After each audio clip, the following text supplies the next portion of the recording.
On this week's Q&A, we're talking about why, as a buyer, you need to have your own representation. Hi everyone, and welcome to this week's Q&A. I hope you had a good week. Thank you for joining us. So, over the last couple of months, I've seen a real increase in the number of people that contact me when I have a place for sale, who are interested in buying it, who don't have representation. And for some reason, this seems to be happening more and more. And so I thought I'd put a video together to discuss why it's really important for you to get your own representation instead of calling the listing agent every time you want to see a property. So the first thing is you have your own interests that you need to protect. And that's why you need someone who's working for you, not for the seller.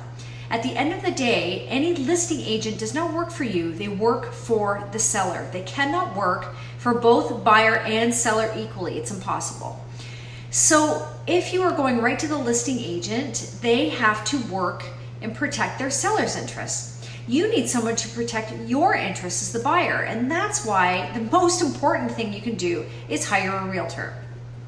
The second thing is that they are going to negotiate, therefore, on your behalf. They are not going to be working necessarily to, get the seller the best price. They're working to get you the best price as the buyer. And again, it's a one-sided. There's no conflict of interest, so they're working strictly for you.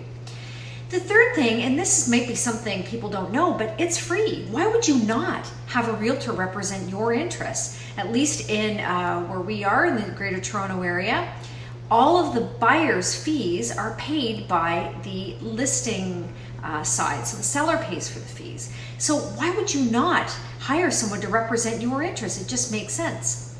And on that note, it's going to save you a lot of time. Calling listing agents and going and trying to meet them and then going to the next one, going to the next one, maybe seeing places that aren't even appropriate for you, is time consuming. And so when you hire someone who represents your interests, they're looking out for properties that suit you, it's going to save you a whole whack of time. I think there's some misunderstanding that using the listing agent is going to save you some money, but it's not. Most of the time, the seller is not going to negotiate on your behalf.